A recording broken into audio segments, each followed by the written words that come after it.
नमस्कार दोस्तों, हम लोग एनसीईआरटी का रिवीजन एडिटेरिया एनसीईआरटी फाउंडेशन टेस्ट पेपर से कर रहे हैं।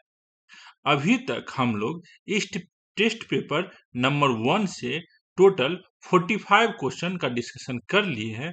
आज हम लोग इसके आगे के क्वेश्चन का डिस्कशन कर रहे हैं। अभी तक जो हमने 45 क्वेश्चन का डिस्कशन किया है उसका लिंक आपको आई बटन पर मिल जाएगा। तो चलिए हम लोग क्वेश्चन नंबर 46 देखते हैं। क्वेश्चन नंबर 46 में कह रहा है, अशोक ने जगह जगह जाकर लोगों को शिक्षा देने के लिए अधिकारियों की नियुक्ति की। इन अधिकारियों को निम्नलिखित में से किस नाम से जाना जाता था? तो अशोक जो है अपने टाइम पीरियड में कुछ स्पेसिफिक अधिकारी नियुक्त किए थे। उसमें किस अधिकारी का काम था लोगों को धार्मिक नैतिक बातें समझाने का? तो उस अधिकारी का नाम है धम्म महामात्र। Ashoka appointed officers to go from place to educate the people by which of the following name were these officers known? तो ये ऑफिसर्स थे धम्म महामात्र। तो एनसीईआरटी में देखते हैं क्या लिखा गया है। ऐसी कई समस्याएं थी जो उसे परेशान करते थे। किसे? अशोक को। साम्राज्य में लोग विभिन्न धर्मों का पालन करते थे और इसके कारण कभी कभी संघर्ष भी होता था। जानवरों की बलि दी जाती थी। दासों और नौकरों के साथ बुरा व्यवहार किया जाता था। इसके अलावे परिवारों और पड़ोसियों के बीच भी झगड़े होते थे। अशोक को लगा इन समस्याओं का समाधान करना उसका कर्तव्य है, इसलिए उन्होंने अधिकारियों को नियुक्त किया जिसे धम्म महामात्र के नाम से जाना जाता था, जो जगह जगह जाकर लोगों को धम्म के बारे में पढ़ाते थे, बताते थे। तो ये धम्म महामात्र जो था अशोक के द्वारा अपॉइंटेड ऑफिसर्स था, जो लोगों को नैतिक व्यवहारिक धार्मिक बातें समझाने की कोशिश कर रहा था। एक बार पढ़ लेते हैं। जो there were a number of problems that troubled him, means Ashoka was troubled by many problems. People in their empire followed different religions and this sometimes led to conflict. Animals were sacrificed, slaves and servants were ill-treated. Besides, there were quarrels in families and amongst neighbors. Ashoka felt it was his duty to solve this problem, so he appointed officials known as Dhamma Mahamatra, who went from place to place teaching people about Dhamma. तो समझ में आ गया, जो धम्म महामात्र अशोक ने appoint किया था। इसका answer क्या हो जाएगा? B. Next question, consider the following statement regarding Ashoka. Ashoka was the first ruler who tried to convey his message to the public through inscription. Most of the inscription of Ashoka are in Kharoshthi script. Ashoka has described the Kalinga war in one of his inscription. तो option क्या है? अशोक ने अपने एक अभिलेख में कलिंग युद्ध का वर्णन किया। तो अशोक के 14 बृहद शिलालेख है, उसमें 13वां शिलालेख में अशोक ने कलिंग युद्ध का वर्णन किया। तो ये पॉइंट सही है। अशोक के ज्यादातर अभिलेख खरोष्ठी लिपि में है। तो अशोक के जो अभिलेख है, चाहे शिलालेख हो या स्तंभ लेख हो, ये आपको प्राकृत भाषा में है। ये आपको प्राकृत भाषा में भारत और पाकिस्तान में, भारत और पाकिस्तान में प्राकृत भाषा में, अफगानिस्तान में ये ग्रीक और अरामिक भाषा में है। अफगानिस्तान में ग्रीक और अरामिक भाषा में है। तो अशोक के अभिलेख 3 भाषा में है, एक है प्राकृत भाषा, उसके बाद ग्रीक और अरामिक भाषा। अब ये प्राकृत भाषा में जो अभिलेख है ये 2 लिपि में है, एक ब्राह्मी लिपि और दूसरा खरोष्ठी लिपि। जो ग्रीक और अरामिक भाषा में है वो ग्रीक और अरामिक लिपि में ही है। अब प्राकृत भाषा में जो अशोक के अभिलेख है, भारत में वे ब्राह्मी लिपि में है, पाकिस्तान में वे खरोष्ठी लिपि में है। तो मैक्सिमम जगह अशोक का जो अभिलेख है वो किस लिपि में है? वो ब्राह्मी लिपि में है। ये जो खरोष्ठी लिपि लिखा गया है ये गलत हो जाएगा। तो पॉइंट 2 गलत है। अशोक ऐसा पहला शासक था जिसने अभिलेखों द्वारा जनता तक संदेश पहुंचाने की कोशिश की। तो ये पॉइंट सही है। भारत में अशोक पहला शासक बना जो जनता तक अपने बात को अभिलेख के द्वारा पहुंचाने का कोशिश किया। तो सबसे पहले प्रसिद्ध मौर्य शासक अशोक था, जिसने वह पहला शासक बना जिसने अभिलेखों के माध्यम से अपना संदेश जनता तक पहुंचाने का प्रयास किया। अशोक के अधिकांश शिलालेख प्राकृत भाषा में है और ब्राह्मी लिपि में लिखे गए हैं। The most famous Mauryan ruler was Ashok. He was the first ruler who tried to take his message to the people through inscription. Most of Ashoka inscription were in Prakrit and were written in Brahmi script. तो option 2 जो है गलत हो जाएगा, 1 और 3 सही है, तो इसका आंसर सी हो जाएगा। हम लोग अब नेक्स्ट क्वेश्चन देखते हैं। क्वेश्चन नंबर 48, मुगलों की जागीर दिल्ली सुल्तानों में से किसके बराबर है? तो मुगल काल में जो मनसबदार को जागीर दिया जाता था, इसी जागीर शब्द के लिए दिल्ली सुल्तान में कौन सा शब्द यूज होता था? The Mughals jagir is equal to which of the Delhi sultan? तो ये हो जाएगा इक्ता। तो जिस तरीके से मुगल काल में अकबर के द्वारा मनसबदारी प्रथा स्टार्ट की गई थी और मनसबदारों को सैलरी के रूप में जागीर दिया जाता था, जागीर का जो रेवेन्यू होता था वो मनसबदार को सैलरी के रूप में दिया जाता था। उसी तरीके से दिल्ली सल्तनत में जो ऑफिसर्स होते थे उसको इक्ता दिया जाता था। उस जमीन के टुकड़े को क्या कहा जाता था? इक्ता। और उस जमीन के टुकड़े से जो रेवेन्यू आता था वो उस इक्तेदार का सैलरी होता था। तो जो मुगल काल में जागीर शब्द था वही आपको दिल्ली सल्तनत के टाइम में इक्ता शब्द उसी से संबंधित है। तो एक बार हम लोग देख लेते हैं एनसीईआरटी में क्या लिखा है। मनसबदारों को उनका वेतन राजस्व असाइनमेंट के रूप में मिलता था, जिसे जागीर कहा जाता था। तो वेतन जागीर के रूप में मिलता, जो कुछ हद तक इक्ता के समान होता था। लेकिन मुक्तियों के विपरीत अधिकांश मनसबदार वास्तव में अपनी जागीर में नहीं रहते थे या उनका प्रशासन नहीं करते थे।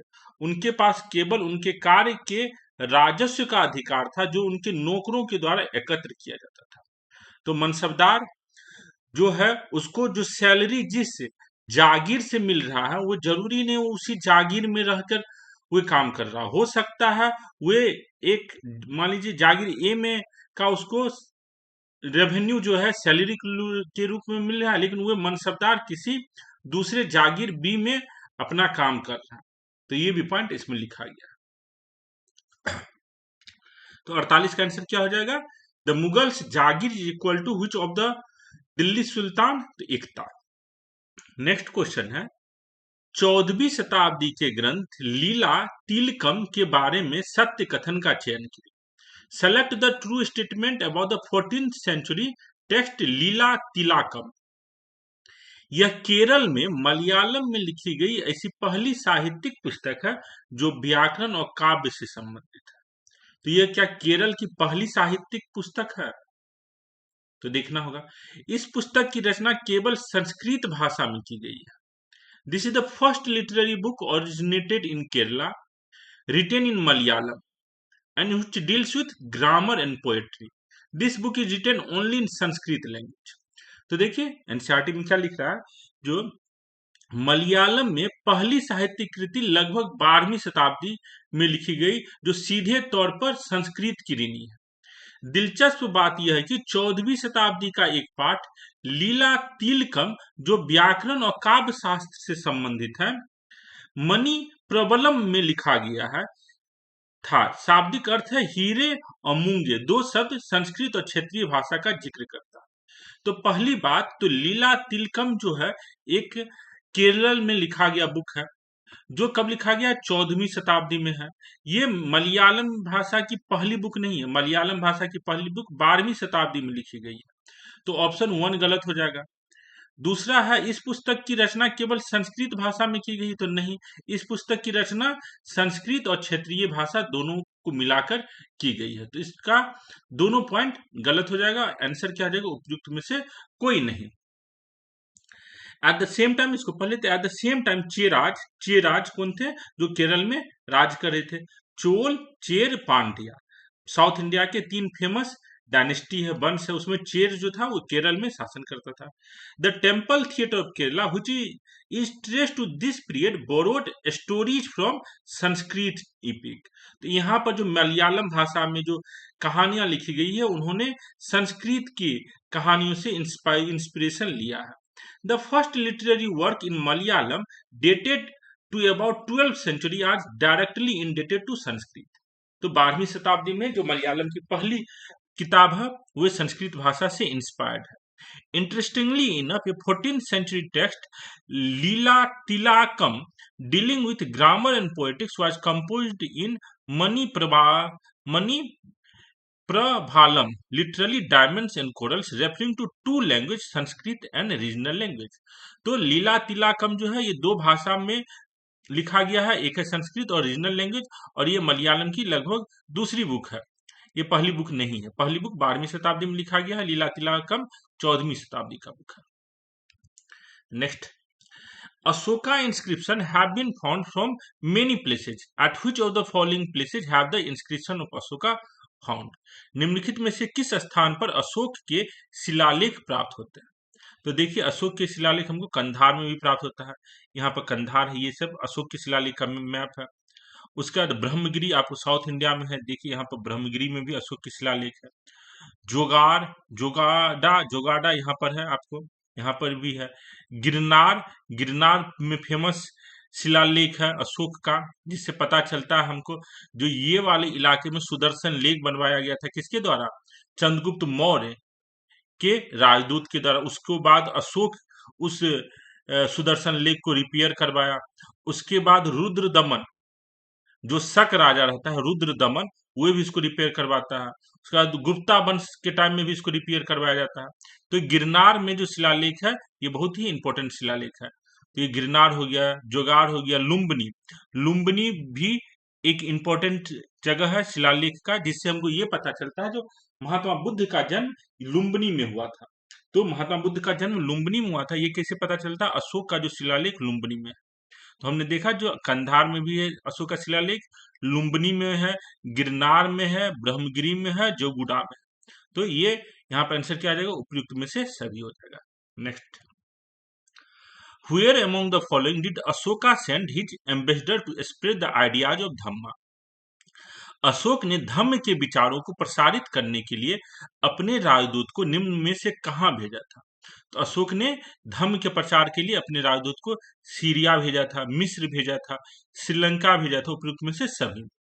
तो अशोक ने धम्म के विचारों को सीरिया, मिस्र, ग्रीस और श्रीलंका जैसे अन्य देशों में फैलाने के लिए भी भेजे। तो अशोक ने क्या किया? अपने धम्म के विचार को मिस्र में भेजा, ग्रीस में भेजा, मिस्र मतलब सीरिया, मिस्र मतलब आपको ये हुआ मिस्र, सीरिया, इजिप्ट, ग्रीस और श्रीलंका में अपने एम्बेसडर को भेजा था। उसने सड़कें बनवाई, कुएं खुदवाए, विश्राम गृह बनवाया। उसके अलावा उसने मनुष्य और जानवर दोनों के लिए चिकित्सा उपचार की व्यवस्था की। तो जानवरों का अस्पताल भी बनवाया, आदमी के उपचार के लिए भी इसने हॉस्पिटल बनवाया था। किसने? अशोक ने बनवाया था। तो इसका आंसर क्या आ जाएगा? 51 का D, Syria, Egypt, Sri Lanka, all of that. Next question देखते हैं। मौर्य साम्राज्य में अक्सर राजकुमारों को कौन सा पद दिया जाता था? Which post was often given to princes in Maurya Empire? तो मौर्य काल में जो राजकुमार होते थे उसको कौन सा पद दिया जाता था? तो गवर्नर का पद दिया जाता था। अशोक भी गवर्नर बना था, तक्षशिला और अवंती का। उसी तरह बिंदुसार भी आपको गवर्नर बनाया गया था। तो यहाँ से हमें पता चलता है जो there were other areas of provinces which of these was ruled from a provincial capital such as Takshila or Ujjain. Although there are some amount of control from Pataliputra, royal princes were often sent as governor. Local custom and rules were probably followed. यहाँ क्या लिख रहे हैं? अन्य क्षेत्र और प्रांत भी थे, अर्थात जो मौर्य साम्राज्य था वे प्रांतों में बटे हुए थे। उनमें से प्रत्येक पर तक्षशिला या उज्जैन जैसी प्रांतीय राजधानियों से शासन किया जाता था। तो ये जो प्रांत थे, प्रांत का राजधानी था, जहां से उस प्रांत का शासन व्यवस्था देखा जाता था। हालांकि पाटलिपुत्र पर कुछ हद तक नियंत्रण था, पाटलिपुत्र से भी नियंत्रण किया जाता था। शाही राजकुमारों को अक्सर राजपाल के रूप में भेजा जाता था। तो यहाँ पे लिखा गया शाही राजपाल को अक्सर राजपाल के रूप में भेजा जाता था। तो आंसर क्या आ जाएगा? मौर्य साम्राज्य में अक्सर राजकुमारों को कौन सा पद दिया जाता था? तो गवर्नर का पद दिया जाता था, राजपाल का पद दिया जाता था। नेक्स्ट है, इंडिया इज कॉल्ड ए सब कॉन्टिनेंट। भारत को उपमहाद्वीप कहा जाता है क्योंकि यह बड़े आकार के कारण। भारत को उपमहाद्वीप क्यों कहते हैं? इसके बड़े आकार के कारण। ये भी पॉइंट सही है। समुद्रों, पहाड़ियों और पर्वतों से बटे होने के कारण। ये जो है समुद्र, पहाड़ी और पर्वतों से बटे होने के कारण और बड़े आकार में होने के कारण इसको हम लोग क्या कहते हैं? एक महाद्वीप भी कहते हैं। तो इसीलिए देखिए, दक्षिण एशिया आधुनिक भारत, पाकिस्तान, बांग्लादेश, नेपाल, भूटान और श्रीलंका और अफगानिस्तान, ईरान, चीन, म्यांमार जैसे पड़ोसियों देश को संबंधित करता है। दक्षिण एशिया, दक्षिण एशिया एक महाद्वीप से छोटा है, लेकिन इसकी विशालता एवं समुद्र, पहाड़ियों, पर्वतों द्वारा शेष एशिया से विभाजित होने के कारण इसे अक्सर उपमहाद्वीप भी कहा जाता है। तो India is called subcontinent because of large size due to being divided by seas, hills and mountains. तो इसका आंसर क्या हो जाएगा? 53 का सी हो जाएगा। Next question, which vessel was used to store grains during the Mahajanapada period. तो Mahajanapada period में अनाज भंडारण के लिए चित्रित भूरे मिट्टी के बर्तनों का उपयोग किया जाता था। Painted grey pottery, painted grey pottery का यूज किया जाता था। याद रखिएगा, पेंटेड ग्रे पोट्री पोट्री का यूज किया जाता था। इसका आंसर क्या हो जाएगा? चित्रित धूसर, चित्रित धूसर मृद भांड का यूज किया जाता था महाजनपद काल में। तो महाजनपद काल के दौरान अनाज भंडारण के लिए चित्रित भूरे मिट्टी के बर्तनों का उपयोग किया जाता था। इस प्रकार के बर्तनों में अधिकतर प्लेटें और कटोरियां पाई गई है। तो प्लेट और कटोरी बनता था जो चित्रित धूसर मृद भांड कहलाता है। चित्रित धूसर धूसर मृद भांड। ये बर्तन बेहद पतली सतह वाले, सुंदर और चिकने होते थे। इनका उपयोग संभवतः विशेष अवसरों पर महत्वपूर्ण लोगों को भोजन परोसने के लिए किया जाता था। ये बर्तन मिट्टी से बनते थे। तो ये मिट्टी के बर्तन थे जो जिसका कलर कैसा होता था? चित्रित धूसर, और इसको चित्रित धूसर मृदभांड कहते थे। ये कब यूज हो रहा है? महाजनपद काल में अनाज को रखने के लिए। तो इसका आंसर बी हो जाएगा, painted greyware. Next question, manuscript, what is the importance of manuscript. पांडुलिपियों का क्या महत्व है? ऑप्शन, प्राचीन ज्ञान विज्ञान की बातों की चर्चा होती थी, सही है। राजाओं के जीवन की चर्चा की भी प्राप्ति होती है। जो प्राचीन काल में जो राजा लोग थे उसका भी इंफॉर्मेशन हमको पांडुलिपि से पता चलता है। Discussion of religious beliefs and practices, धार्मिक मान्यताएं और व्यवहारों का भी चर्चा इस पांडुलिपियों के मार्फत से पता चलता है। स्तंभ लेखों के अध्ययन में, तो पांडुलिपि जो है उससे हमको जो स्तंभ जो है, पिलर सब पर जो इंफॉर्मेशन लिखा गया है उसका भी, उसको भी समझने में, उसको भी पढ़ने में हमें मैन्युस्क्रिप्ट से मदद मिलता है। तो इसका आंसर क्या हो जाएगा? 55 का डी आंसर हो जाएगा। 55 का आंसर क्या हो जाएगा? डी। पहले तो देखिए, बहुत पहले लिखा गया पांडुलिपि, जो बहुत पहले लिखा, इन्हें पांडुलिपि कहा जाता है क्योंकि हाथ से लिखी गई थी। ये आमतौर पर तार के पत्ते या हिमालय में उगने वाले वर्ष पेड़ के विशेष रूप से तैयार छाल पर लिखे जाते थे। पांडुलिपि आपको पत्ते पर लिखे जाते थे। इन वर्षों में कई पांडुलिपि कीड़ों द्वारा खा ली गई है।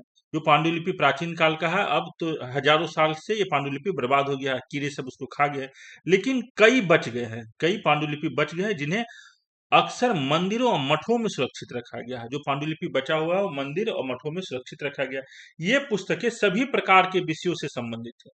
तो जो पांडुलिपि है ये केवल रिलीजियस नहीं है, ये सभी प्रकार के इसमें बातें लिखी गई है, जैसे धार्मिक विश्वास और प्रथा, राजाओं का जीवन, चिकित्सा और विज्ञान। इसके अलावा महाकाव्य, कविता, नाटक भी इसमें है। इनमें से कई संस्कृत में लिखे गए थे, अन्य प्राकृत तथा तमिल में भी है। तो धार्मिक मान्यताएं, व्यवहार की बातें हैं, स्तंभ लेखों के अध्ययन में हमें मदद मिलती है पांडुलिपि से। कई संस्कृत भाषा में, कई क्षेत्रीय भाषा में है, तमिल भाषाओं में है पांडुलिपि। तो इसका आंसर क्या हो जाएगा? आपको डी हो जाएगा, there is a discussion of ancient knowledge and science, attainment of discussion of the lives of kings, discussion of religious beliefs and practices in the study of pillar inscription. Next, which of the following was the second capital of Kushan? तो कुषाण का दूसरा capital राजधानी कौन सा था? तो कुषाण जो आपको भारत में शासन किया, जिसका प्रसिद्ध राजा का कौन है? कनिष्क। 78 एडी में शासन स्टार्ट किया था कनिष्क, जो बौद्ध धर्म के प्रचार प्रसार के लिए जाना जाता है। ये सिल्क रूट को कंट्रोल करने के लिए जाने जाता है। तो निम्नलिखित में से कौन कुषाण की दूसरी राजधानी थी? तो पहला था पेशावर और दूसरा कौन है आपको? मथुरा। तो देखिए, कनिष्क कुषाण साम्राज्य का सबसे शक्तिशाली शासक था। कनिष्क जो है कुषाण साम्राज्य का सबसे अधिक शक्तिशाली शासक है। कुषाण साम्राज्य का जो संस्थापक था आपको कौन है इसमें? कुजुला कडाफिस, उसके बाद भीमा कडाफिस, उसके बाद कुषाण, उसके बाद हुबुस्क। तो ये सब नाम है, लेकिन इसमें सबसे ज्यादा हमको जो पढ़ना है वो कुषाण को ही, कनिष्क को पढ़ना है। तो ये कनिष्क है। तो इसके उसने लगभग 2000 वर्ष पूर्व मथुरा कुषाणों की दूसरी राजधानी बनी। तो मथुरा भी कुषाण की दूसरी राजधानी बना था। मथुरा एक धार्मिक केंद्र भी रहा, यहाँ बौद्ध मठ और जैन मंदिर भी है। यह कृष्ण भक्ति का एक महत्वपूर्ण केंद्र है। यह कृष्ण भक्ति का आज भी केंद्र है, पहले भी केंद्र था।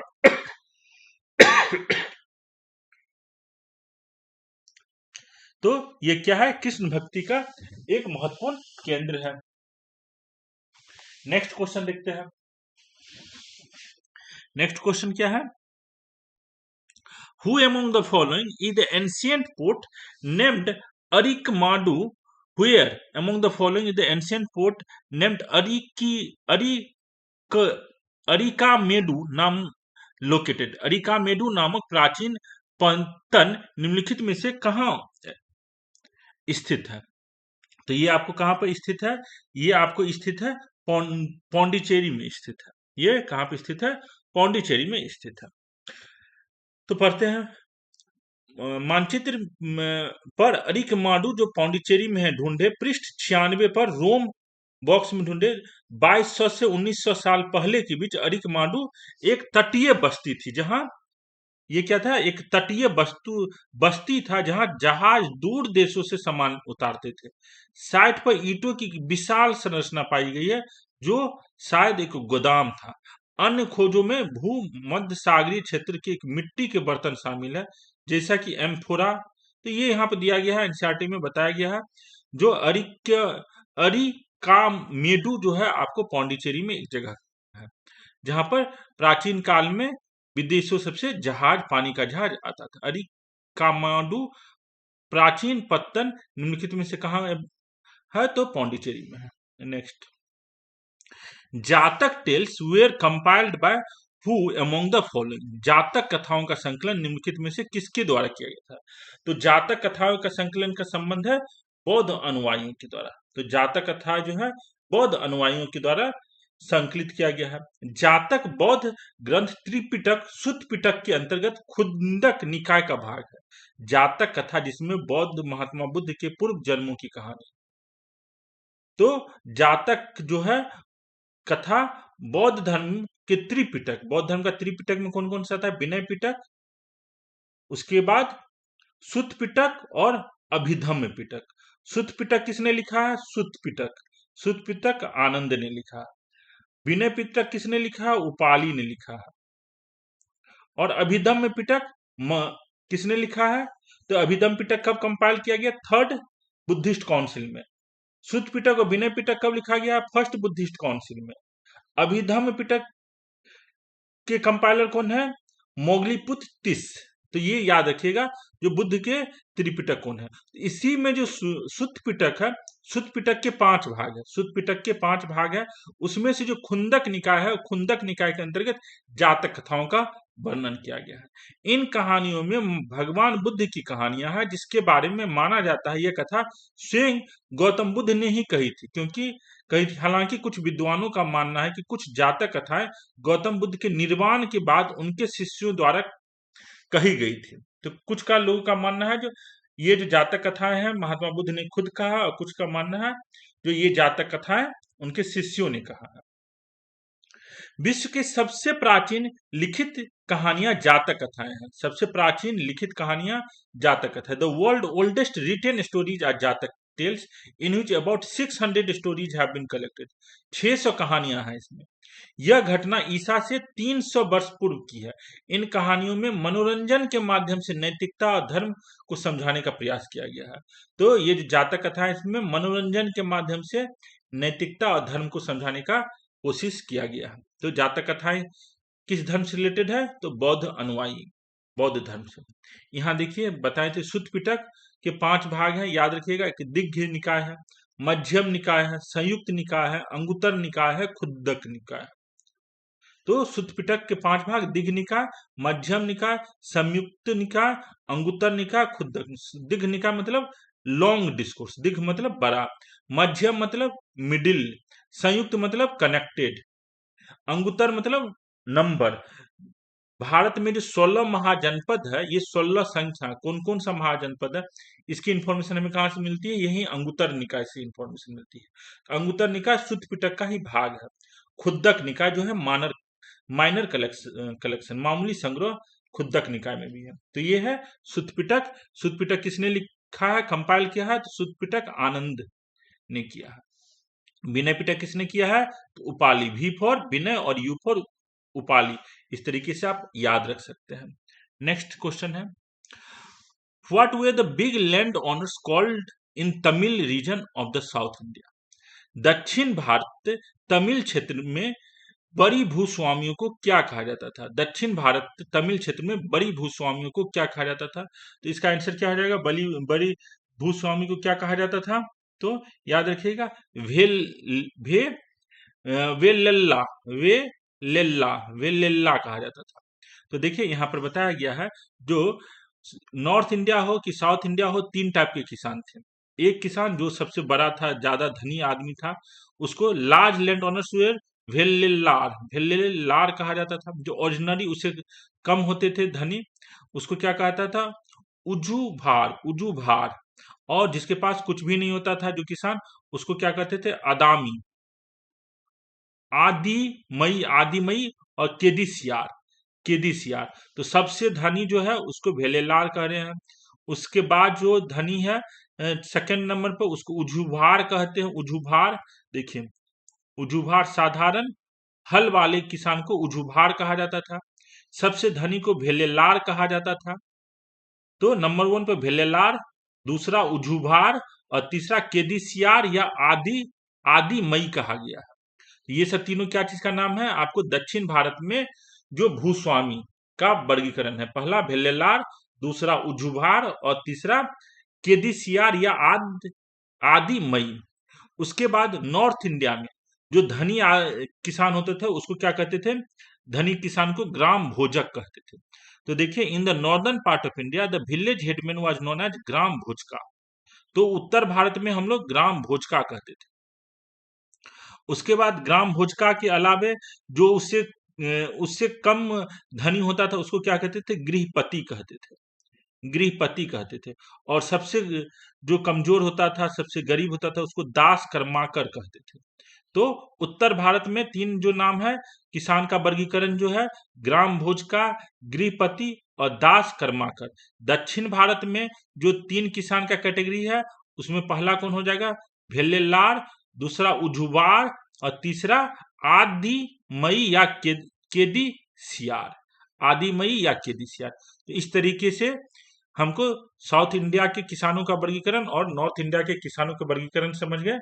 और उस अनुसार इसका आंसर क्या हो जाएगा? आदि मई।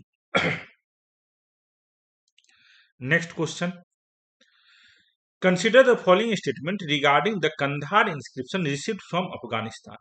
अफगानिस्तान से प्राप्त होने वाले कंधार अभिलेखों के संबंध में निम्नलिखित कथनों पर विचार कीजिए। अभिलेख पर अशोक शासक का आदेश उत्कीर्ण करवाया गया है। इसे ब्राह्मी भाषा में लिखा गया। तो ब्राह्मी तो एक भाषा है नहीं, पहली बात। ब्राह्मी एक लिपि का नाम है, तो ये आपको गलत हो जाएगा। ब्राह्मी एक भाषा नहीं है, ब्राह्मी क्या है? लिपि है। तो ये गलत है। ये जो अभिलेख है कंधार में, इस पर अशोक का नाम लिखा गया है, तो ये पॉइंट सही हो जाएगा। तो पढ़ लेते हैं। एक पुराना शिलालेख, यह शिलालेख लगभग 2250 साल पहले का है और वर्तमान अफगानिस्तान के कंधार में पाया गया है। यह कहाँ पाया गया है? वर्तमान अफगानिस्तान के कंधार में पाया गया। यह अशोक नामक शासक के आदेश पर लिखा गया था। आप इसके बारे में अध्याय 8 में पढ़ेंगे। जब हम कुछ भी लिखते हैं तो हम एक स्क्रिप्ट का उपयोग करते हैं। लिपियों, अक्षरों या संकेतों से बनी होती है। जब हम जो भी लिखते हैं उसे पढ़ते हैं या बोलते हैं तो हम एक भाषा का उपयोग करते हैं। तो भाषा और लिपि में अंतर है। भाषा को हम लोग लिपि के मार्फत से लिखते हैं। तो अशोक के अधिकांश शिलालेख जो है वे प्राकृत भाषा में है, लेकिन लिपि जो है वे भारत में ब्राह्मी लिपि है, पाकिस्तान में खरोष्ठी लिपि है और अफगानिस्तान के बाउंड्री पर ग्रीक या अरामिक स्क्रिप्ट है। ग्रीक या अरामिक स्क्रिप्ट है। तो यहाँ पे लिखा गया है, ये जो है ये आपको ग्रीक और अरामिक में लिखा गया है। तो अफगानिस्तान में जो शिलालेख मिला उसमें दो भाषा में लिखी गई है, दो भाषा में लिखी गई है जो दो डिफरेंट स्क्रिप्ट में है। तो ग्रीक और अरामिक, ग्रीक और अरामिक आपको भाषा का भी नाम है और स्क्रिप्ट का भी नाम है। तो अफगानिस्तान में जो शिलालेख मिला है, अभिलेख मिला है, वो आपको ग्रीक और अरामिक भाषा और स्क्रिप्ट में लिखी गई है। इस पर अशोक का भी नाम इंकित है। ये ब्राह्मी लैंग्वेज में नहीं है, तो पॉइंट 2 गलत हो जाएगा, केवल पॉइंट 1 सही है, तो आंसर इसका 1 हो जाएगा। नेक्स्ट देखते हैं। In relation to archaeological source, which of the following things are included? पुरातात्विक स्रोतों के संबंध में निम्नलिखित में से कौन सी चीज शामिल होती है? जब हम पुरातात्विक स्रोत को ढूंढते हैं तो पुरातात्विक स्रोत के रूप में हम लोग किसको किसको मानते हैं? तो इसका आंसर क्या हो जाएगा? अभिलेख, मिट्टी के बर्तन, जानवरों की हड्डी, धातु, औजार, आभूषण, ये सब कुछ पुरातात्विक स्रोत के रूप में यूज होता है। देखिए, जो लोग इन वस्तुओं का अध्ययन करते हैं उन्हें पुरातत्ववेत्ता कहा जाता है। वे पत्थर और ईंट से बनी इमारतों के अवशेष, पेंटिंग और मूर्ति कला का अध्ययन करते हैं। ये क्या चीज? जो पुरातत्वविद है ये अवशेष, इमारतों के अवशेष, पेंटिंग, मूर्ति कला का अध्ययन करते हैं। वे औजार, हथियार, बर्तन, पेन, आभूषण, सिक्के खोजने के लिए अन्वेषण और उत्खनन भी करते हैं। इनमें से कुछ वस्तुएं पत्थर से भी बनी हो सकती है, अन्य हड्डी, पक्की मिट्टी या धातु से भी बनी हो सकती है। जो वस्तुएं कठोर और अविनाशी पदार्थ से बनी होती है, वे आमतौर पर लंबे समय तक जीवित रहती है। तो पुरातत्वविद जो है बहुत प्रकार के वस्तुओं का यूज करते हैं इतिहास को समझने के लिए। इसका आंसर क्या हो जाएगा? अभिलेख, जानवरों की हड्डी, औजार, मिट्टी के बर्तन, धातु और आभूषण। आंसर इसका सी हो जाएगा। Next, why did early human move from one place to another as hunter gather? जो आदि मानव थे वे एक जगह से दूसरी जगह क्यों घूमते थे? प्रारंभिक मानव आखेटक खाद्य संग्राहक के रूप में एक जगह से दूसरे जगह क्यों घूमते थे? इसका आंसर क्या हो जाएगा? एक जगह रुकने के कारण वह वहां का फल वृक्ष जानवरों को खाकर समाप्त कर देते थे। तो वहां का फल वृक्ष जानवर खत्म हो गया तो उसे दूसरी जगह जाके ढूंढना होगा भोजन करने के लिए। शिकार ढूंढने के कारण पॉइंट सही है। मवेशी का चारा ढूंढने के कारण, ये भी कारण सही है। उनका जो मवेशी था एक जगह का अगर चारा पेड़ पौधा खा लिया है तो उसे नया जगह ढूंढना पड़ेगा ताकि उसका मवेशी जो है, उसका जो जानवर है वो जीवित रह सके। मौसम बदलने के कारण, जब ज्यादा कहीं गर्मी पड़ता था या ठंडा पड़ता था तो आदि मानव उस जगह को छोड़कर एक नई जगह की तलाश करता था। इसका आंसर क्या हो जाएगा? 62 का आपको डी आंसर हो जाएगा। चारों कारण है। जो due to stopping at one place they use to finish eating the fruits, trees, animals there, due to hunting, to find fodder for cattle, due to changing weather. तो ये कारण है जो आदि मानव घूमते थे एक जगह से दूसरी जगह। इसको भी पढ़ लेते हैं। शिकारी संग्रहकर्ता एक स्थान से दूसरे स्थान पर चले गए। इनके लिए कई कारण हैं। सबसे पहले यदि वे लंबे समय तक एक ही स्थान पर रहते तो वे सभी उपलब्ध पशु और पौधे संसाधन को खा जाते, इसलिए उन्हें भोजन की तलाश में कहीं और जाना पड़ता था। दूसरा, जानवर एक स्थान से दूसरे स्थान पर जाते या तो छोटे शिकार की तलाश में या हिरन और जंगली मवेशियों के मामले में घास और पत्तियों की तलाश में। इसलिए उनका शिकार करने वाले को उनकी गतिविधियों पर नजर रखना पड़ता था। तीसरा, पेड़ पौधे अलग अलग मौसम में फल देते हैं, इसलिए लोग विभिन्न प्रकारों के फल पौधे की तलाश में एक मौसम से दूसरे मौसम में घूमते रहे होंगे। चौथा, लोग पौधे और जानवरों को जीवित रहने के लिए पानी की आवश्यकता पड़ती है। पानी झीलों, झरनों और नदियों में पाया जाता है, जबकि कई नदियां और झीलें 12 मासी है, जिनमें पूरे वर्ष पानी रहता है, अनमौसमी है। इनके किनारे रहने वाले लोगों को शुष्क मौसम के दौरान पानी की तलाश में जाना पड़ता होगा। तो इस तरीके से एनसीईआरटी में बताया है जो आदि मानव जो थे एक ही जगह पर क्यों नहीं टिकते थे, वे क्यों अलग अलग जगह पर भटकते रहते थे। तो ये समझ में आ गया, इसका आंसर क्या हो जाएगा, 62 का डी हो जाएगा। नेक्स्ट जो है, consider the following statement with reference to punch marked coin. आहत सिक्कों के संदर्भ में निम्नलिखित कथनों पर विचार कीजिए। आहत सिक्के सामान्यतः आयताकार, वर्गाकार, गोलाकार होते थे। तो बात सही है। आहत सिक्के जो सामान्यतः जो है आपको रेक्टेंगुलर, स्क्वायर और सर्कुलर होते थे। इसका कोई फिक्स नहीं है डिजाइन। आहत सिक्के को सामान्यतः ढाल कर बनाया जाता था। पंचमार्क कॉइन्स जो जनरली मेड बाय मिंटिंग। तो ये जो पंचमार्क कॉइन है ये कैसे बनते थे, जनरली जो है आपको ढाल कर बनाया जाता था। नहीं, ये ढाल कर नहीं बनाया जाता था आहत सिक्के। These coins were made of silver और कॉपर इन डिफरेंट शेप। तो ये कॉपर और सिल्वर के जनरली बनते थे। तो इसको हम लोग देखते हैं। देखिए, punch mark coins were generally rectangular और समटाइम्स स्क्वायर और राउंड इन शेप। जो आहत सिक्के हैं आमतौर पर आयताकार या कभी कभी चौकोर या गोल आकार के होते थे। या तो धातु की चादरों से काटे जाते थे या चपटे धातु को गोलाकार से बनाया जाता था। तो ये जो आहत सिक्के हैं ये काट करके बनाए जाते थे। जो भी धातु है उसी को तोड़ करके काट करके बनाया जाता था। सिक्कों पर अंकन नहीं किया गया था। सिक्के जो है ये आहत सिक्के जो है इस पर कोई नाम नहीं था। तो ये आहत सिक्के भारत में कब तक यूज हो रहे हैं, तो मौर्य काल के टाइम पीरियड तक। हम लोग जो प्राचीन भारत में सिक्के का अध्ययन करते हैं तो सबसे पहले हर्यक वंश, उसके बाद शिशुनाग वंश, उसके बाद नंद वंश, उसके बाद मौर्य वंश। तो मौर्य वंश तक जो भी सिक्के चल रहे हैं उस पर कोई नाम नहीं है, कोई डेट नहीं है, कोई फोटो नहीं है सिक्का पर। न नाम है, न डेट है, न फोटो है सिक्का पर। मौर्य काल के खत्म होने के बाद जब पहला विदेशी आक्रमणकारी, जब मौर्य काल के पतन के बाद जो विदेशी आक्रमणकारी इंडो ग्रीक भारत में आए तो उन्होंने सिक्कों पर पहली बार क्या करवाया, सिक्कों पर नाम अपना लिखवाया, सिक्कों पर अपना फोटो बनवाया। तो सिक्के पर जो फोटो बनवाए, सिक्के पर जिन्होंने नाम लिखवाया वो कौन है, भारत में किन्होंने ये प्रथा सिक्के पर नाम और फोटो लिखवाने का प्रथा स्टार्ट किया, तो इंडो ग्रीक। याद रखिएगा, इंडो ग्रीक जो है सिक्कों पर नाम और फोटो चिपकाने का प्रथा स्टार्ट किया। तो इंडो ग्रीक के आने से पहले भारत में जो भी सिक्के चल रहे थे वो सिक्के आहत सिक्के कहलाते हैं, जो आपको उस पर कोई भी नाम, कोई डेट, कोई फोटो नहीं होता था। सिक्कों पर अंकन नहीं किया गया, समझ में आ गया है आहत सिक्के, बल्कि इन पर डाई या पंच का उपयोग करके प्रतीक की मोहरें बनाई जाती थी। तो कोई भी रैंडम सिंबल डाल दिया जाता था, इसलिए इसे पंच चिन्हित सिक्के कहा जाता है। ये सिक्के उपमहाद्वीप के अधिकांश हिस्से में पाए जाते हैं और प्रारंभिक शताब्दी ईसा तक चलन में रहे हैं। तो punch marked coins were generally rectangular और समटाइम्स स्क्वायर और round in shape, either cut out of metal sheet और made out of flattened metal.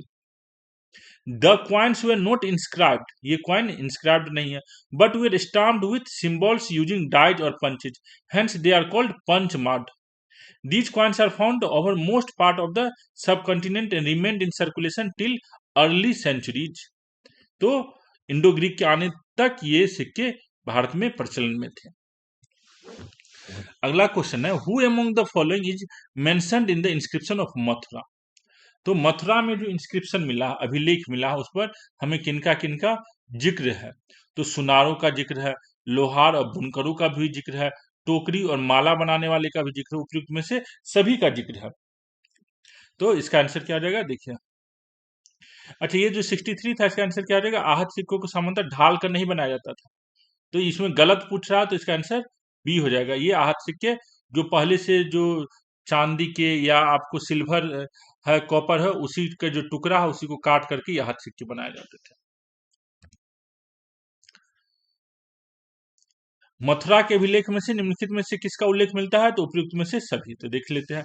Mathura में पत्थर की पट्टियों और मूर्तियों जैसी सतहों पर कई शिलालेख पाए गए। जो मथुरा में पत्थर है और मूर्ति है, उस पर कई शिलालेख पाए गए हैं। आमतौर पर ये छोटे शिलालेख होते थे, जिसमें पुरुषों और कभी कभी महिलाओं द्वारा मठों और तीर्थ स्थलों के दिए गए उपहारों की रिकॉर्डिंग है। तो जो लोग तीर्थ स्थल में जो पैसा दिया है, उसका इंफॉर्मेशन इस में लिखा गया है। इन्हीं शहर में रहने वाले राजाओं और रानी, अधिकारियों, व्यापारियों और शिल्पकारियों द्वारा बनाया गया था। उदाहरण के लिए मथुरा की शिलालेख में सुनार, लोहार, बुनकर, टोकरी बनाने वाले, माला बनाने वाले, इत्र बनाने वालों का भी उल्लेख मिलता है। तो who among the following is mentioned in the inscription of Mathura, तो goldsmith, blacksmith, weavers, basket, garland maker, all of the. तो जिस लोग भी मूर्ति बनवा रहे हैं, मंदिर बनवा रहे हैं, सब जिन्होंने उस मूर्ति मंदिर बनाने में मदद किया है, उन सब लोगों का नाम उस शिलालेख पर इंस्क्राइब किया गया है। नेक्स्ट है, who which of the following statement is not correct regarding trade during Sangam period. Sangam period के रिगार्डिंग है, संगम कालीन व्यापार के संदर्भ में निम्नलिखित में से कौन सा कथन सही नहीं है। व्यापारी सामानों को ले जाने के लिए केवल समुद्री मार्ग का प्रयोग करते थे, नहीं, व्यापारी समुद्री मार्ग से भी व्यापार करते थे और आपको जमीन वाले मार्ग से भी व्यापार करते थे। तो स्थल मार्ग और सी मार्ग दोनों से करते थे। दक्षिण भारत सोना, मसाले, खासतौर पर काली मिर्च तथा कीमती पत्थरों के लिए प्रसिद्ध था। सही है। दक्षिण भारत से रोम से व्यापार के प्रमाण स्वरूप अनेक रोमन सोने के सिक्के मिले हैं। इसमें कौन सा सही नहीं है, तो देखते हैं। दक्षिण भारत सोने, मसालों, विशेषकर काली मिर्च और कीमती पत्थरों के लिए प्रसिद्ध था। रोमन साम्राज्य में काली मिर्चों को विशेष रूप से महत्व दिया गया था, इतना अधिक कि इसे काले सोने के रूप में जाना जाता था। तो काली मिर्च से उसको काले सोने के रूप में जाना जाता था। इसलिए व्यापारी उनमें से कई सामानों को जहाजों में समुद्र के पार या कारवा में जमीन के रास्ते रोम ले जाते थे। तो समुद्र के रास्ते भी जाते थे और आपको अफगानिस्तान, अरब का जो इलाका है, उस इलाके से जमीनी रास्ते से भी जाता था और समुद्री रास्ते, दोनों से आपका व्यापार होता था यूरोप से। तो व्यापारी सामानों को ले जाने के लिए केवल समुद्री मार्ग का प्रयोग नहीं करते थे, वे समुद्र से भी ले जाते थे और जमीन के रास्ते से भी ले जाते थे। वहां काफी व्यापार हुआ होगा, क्योंकि दक्षिण भारत में बहुत से रोमन सिक्के मिले हैं। तो इस तरीके से हम लोग देखते हैं, इसका आंसर क्या हो जाएगा, ए हो जाएगा। ए है गलत, बाकी जो है दो सही है। तो हम लोग जो है अभी यहाँ पर 20 क्वेश्चन का डिस्कशन किया है। उम्मीद है आपका रिवीजन एंशियंट हिस्ट्री का अच्छी तरीके से हो रहा है। देखने के लिए बहुत बहुत धन्यवाद। कोई भी क्वेरी हो, कोई भी सजेशन हो, तो कमेंट करके हमें जरूर बताएं।